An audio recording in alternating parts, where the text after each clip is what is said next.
In the dusty small town of Lone Star, Texas, where the horizon stretched endlessly under big blue skies, 19-year-old Carlos Ramirez dreamed bigger than the oil rigs dotting the landscape. His father had passed away 2 years earlier from a sudden heart attack, leaving behind a modest auto repair shop and a family in debt. His mother, Maria, worked double shifts at the local diner, while his 2 younger sisters, Sophia, 12, and Isabella, 9, helped with chores and homework.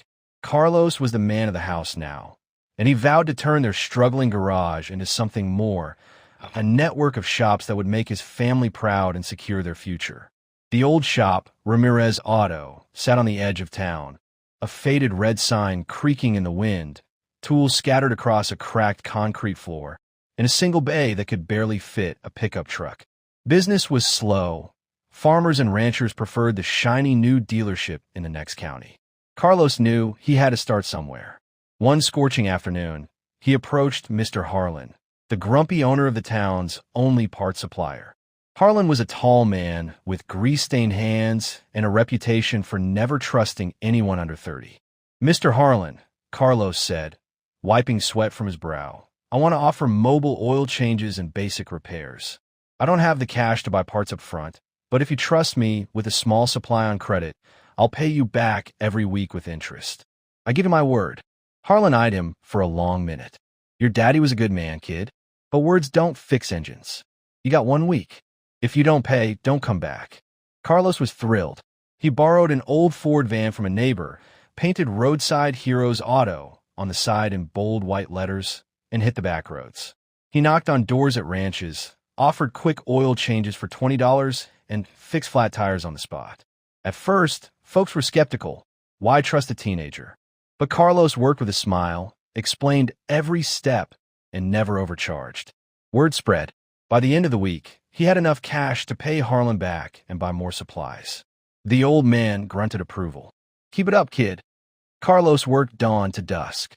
He enrolled in night classes at the community college to learn advanced diagnostics, brake systems, transmissions, even hybrid engines. His hands blistered from wrenches, but he never complained. Sophia helped him organize tools, and Isabella drew pictures of cars for the van's windows.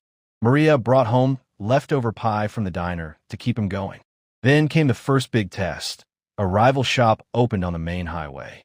Big Tech's Auto was flashy, neon signs, TV ads, and a promise of fast service or it's free. Customers started drifting away. Carlos's bookings dropped by half. He felt the fear creep in. What if he lost everything? Instead of giving up, Carlos doubled down. He added eco-friendly services, oil recycling, and tire rotation packages for trucks. He created a loyalty program. Fix 5 times, get the 6th free. He even started a YouTube channel showing simple DIY tips, drawing in more locals who appreciated his honesty. But Texas weather had other plans. One spring night, a massive thunderstorm rolled in. Lightning cracked the sky, and a flash flood surged through town. Water poured into Ramirez Auto, ruining the lift, shorting out tools, and soaking everything in mud. The next morning, Carlos stood in ankle-deep water, staring at the wreckage. Maria cried. The girls hugged him tight. "It's over," his mother whispered. Carlos shook his head. "No, Mama, this is just another breakdown. We fix it." He called Harlan first. The old man showed up with a generator and a truckload of cleaning supplies. "You earned this, kid." Then Carlos did something bold. He posted on the town's Facebook group. "Roadside Heroes is down, but not out.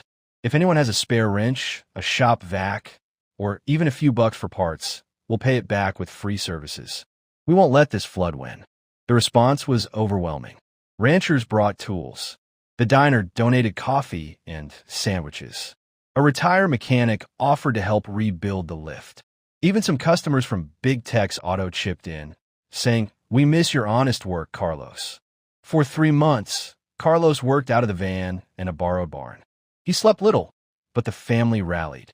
Sophia handled calls, Isabella made thank you cards for donors, and Maria kept the book straight. Finally, the shop reopened. The floors were new concrete, the walls freshly painted, and a bigger sign glowed. Roadside Heroes Auto, family owned and operated. Carlos added a second bay and hired 2 part-time helpers, local kids just like him. Business boomed. Big Tech's auto couldn't compete with the personal touch Carlos offered. Free coffee, kids' play area, and weekend barbecues for customers. He paid off every debt, including Harlan's, and started saving for a second location in the next town. One evening, as the sun set over the flatlands, Carlos stood outside the shop with his family. Maria wiped tears from her eyes. "Your father would be so proud." Carlos hugged them all. "This isn't just a garage. It's our legacy, and nothing worth having comes free. You fight for it, you earn it, and you never give up." From that day on, Roadside Heroes grew into 3 shops across the county. Carlos became the young man who proved that in Texas, with hard work, grit, and a little help from good neighbors, you can fix anything, even your dreams.